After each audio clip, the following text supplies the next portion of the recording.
मौनव्याख्यप्रकटितपरब्रह्मतत्त्वं युवानम् वर्षिष्टान्ते वसदृष्टिं गणैरावृतं ब्रह्मनिष्ठैः आचार्येन्द्रं करकलितचिन्मुद्रमानन्दमूर्तिम् स्वात्वा रामं मुदितवदनं दक्षिणामूर्तिमीडे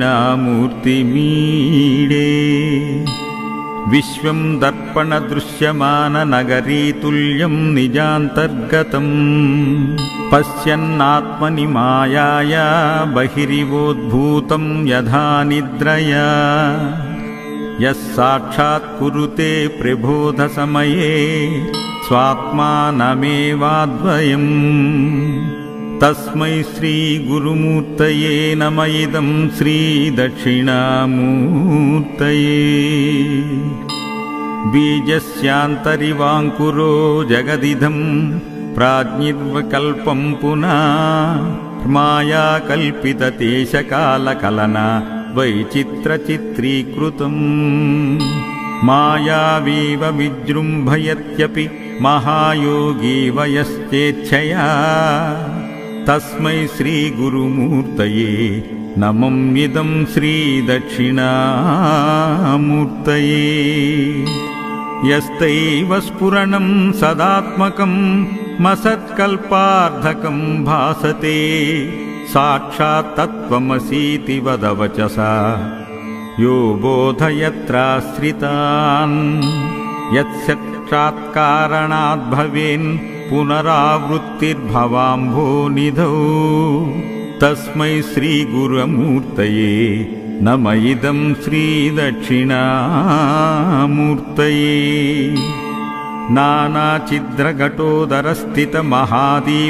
नानाचिद्रघटोदरस्थितमहादीपप्रभाभास्वरम् ज्ञानयस्य तु चुक्षरादिकरणद्वारा बहिः संदते जानामीति तमेव बान्धमनुबात्येतत्समस्तं जगत् तस्मै श्रीगुरुमूर्तये नमः इदं श्रीदक्षिणामूर्तये देहं प्राणमपीन्द्रयण्यापि चलां बुद्धिं च शून्यं विदु त्रिबालाण्डजडोपमास्त्यः मितिभ्रान्ता भृशं वादिना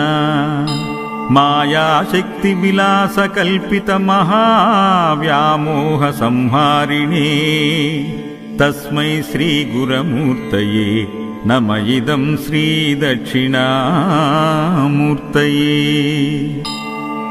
राहुग्रस्तदिवाकरेन्दुसदृशो मायासमाच्छादनात् सन्मात्रकरुणोपसंहरणतो यो भूत्सुषुप्तपुमान् जागृत्यप्नमिति प्रबोधसमये यः प्रत्यभिज्ञायते तस्मै श्रीगुरुमूर्तये नमः इदं श्रीदक्षिणामूर्तये बाल्यादिष्वपि जाग्रदादिषु तदा सर्वास्वस्थास्वपि व्यावृत्तास्वनुवर्तमानमिहमित्यन्तस्फुरन्तं सदा स्मात्मानं प्रकटीकरोति भजतां यो भद्रया मुद्रया तस्मै श्रीगुरुमूर्तये नमः इदं श्रीदक्षिणामूर्तये विश्वं पश्यति कार्यकारणतया स्वस्वामि सम्बन्धता शिष्याचार्यतया तदैव पितृपुत्राद्यात्मना वेदते स्वप्ने जाग्रति वायु एष पुरुषो माया परिभ्रामिता तस्मै श्रीगुरुमूर्तये नमः इदं श्रीदक्षिणामूर्तये भूरम्भास्यनलो नीलोऽम्बरमहर्नादो हिमांशुपुमा नित्या भाति चराचरात्मकमिदं यस्त्वैव मूर्त्याष्टकम् नान्यत्किञ्चन विद्यते विमृशतां यस्मात् परस्माद्विभो तस्मै श्रीगुरमूर्तये नम इदं श्रीदक्षिणामूर्तये।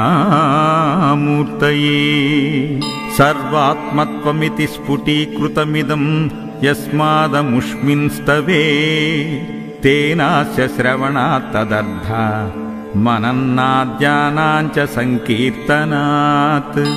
सर्वात्मत्वमहाविभूतिसहितं स्वाद्वीश्वरत्वं स्वत्वसिद्धतेत्।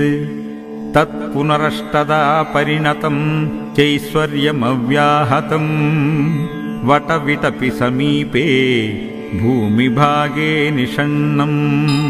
सकलमुनिजननां ज्ञानदातारमारात् त्रिभुवनगुरुमीशं श्रीदक्षिणामूर्तिदेवम्। जननमरणदुःखच्छेद दक्षं नमामि।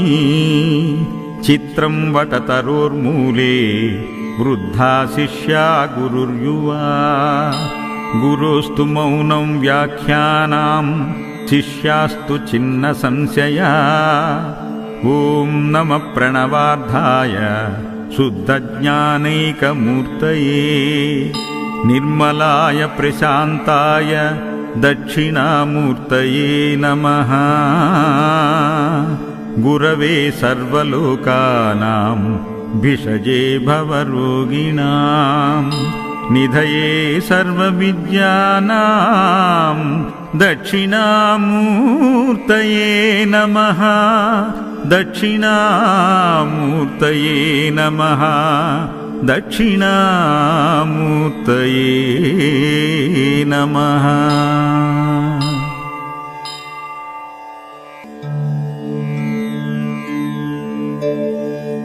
मौनव्याख्यप्रकटितपरब्रह्मतत्त्वं युवानम् वर्षिष्टान्ते वसदृष्टिं गणैरावृतं ब्रह्मनिष्ठैः। आचार्येन्द्रं करकलितचिन्मुद्रमानन्दमूर्तिम् स्वात्वा रामं मुदितवदनं दक्षिणामूर्तिमीडे। विश्वं दर्पणदृश्यमाननगरीतुल्यं निजान्तर्गतम् पश्यन्नात्मनि मायाया बहिरिवोद्भूतं यथा निद्रया। यः साक्षात् कुरुते प्रबोधसमये स्वात्मानमेवाद्वयम्। तस्मै श्रीगुरुमूर्तये नम इदं श्रीदक्षिणामूर्तये। बीजस्यान्तरिवाङ्कुरो जगदिदं प्राज्ञिर्विकल्पं पुनः मायाकल्पितदेशकालकलना वैचित्रचित्रीकृतम्। मायावीव विजृम्भयत्यपि महायोगी वयश्चेच्छया। तस्मै श्रीगुरुमूर्तये नमं इदं श्रीदक्षिणामूर्तये। यस्तैव स्फुरणं सदात्मकं मसत्कल्पार्धकं भासते साक्षात् तत्त्वमसीति वदवचसा यो बोधयत्राश्रितान्।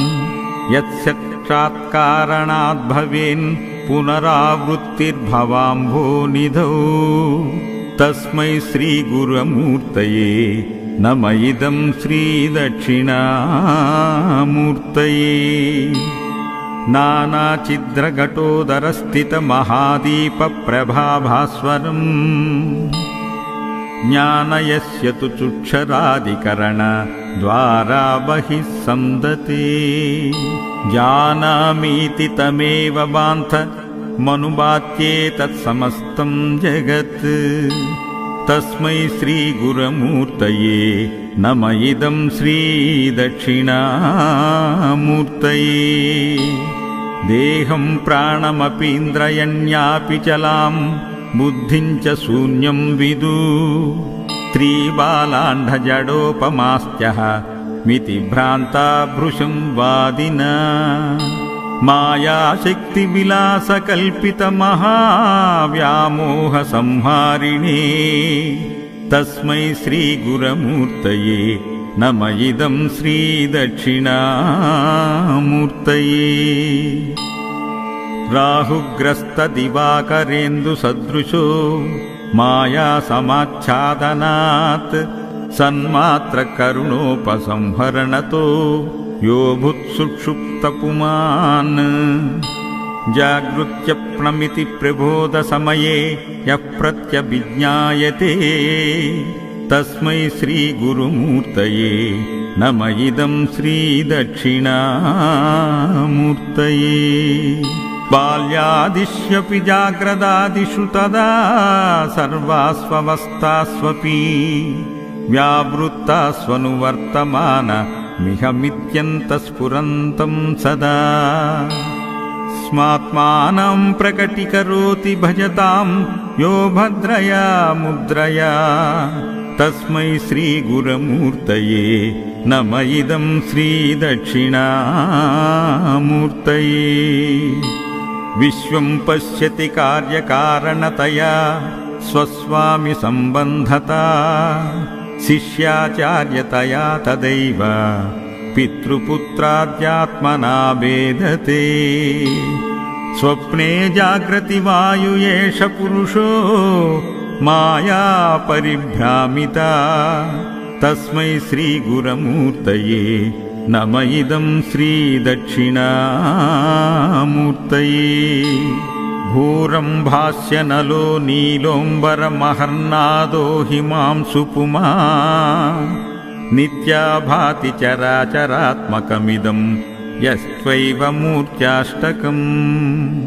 నాన్యత్కించన విద్యతే విమృశతాం యస్మాత్ పరస్మాద్విభో తస్మై శ్రీ గురుమూర్తయే నమ ఇదం శ్రీదక్షిణామూర్తయే. సర్వాత్మత్వమితి స్ఫుటీకృతమిదం యస్మాదముష్మిన్స్తవే తేనాస్య శ్రవణాత్ తదర్థ మనన్నాద్యానాంచ సంకీర్తనాత్. సర్వాత్మత్వమహావిభూతి సహితం స్వాద్వీశ్వరత్వం స్వత్వసిద్ధతేత్. తత్పునరష్టదా పరిణతం చైశ్వర్యమవ్యాహతం వటవిటపి సమీపే భూమిభాగే నిషణ్ణం. సకలమునిజననాం జ్ఞానదాతారమారాత్ త్రిభువన గురుమీశం శ్రీదక్షిణామూర్తిదేవం. జనన మరణ దుఃఖచ్ఛేద దక్షం నమామి. చిత్రం వటతరోర్మూలే వృద్ధా శిష్యా గురుర్యువా. గురోస్తు మౌనం వ్యాఖ్యానాం శిష్యాస్తు చిన్న సంశయా. ఓం నమ ప్రణవార్థాయ శుద్ధజ్ఞానైకమూర్తయే నిర్మలాయ ప్రశాంతాయ దక్షిణామూర్తయే నమః. గురవే సర్వలోకానాం భిషజే భవరోగిణాం నిధయే సర్వవిద్యానాం దక్షిణామూర్తయే నమః. దక్షిణామూర్తయే నమః. దక్షిణామూర్తయే నమః.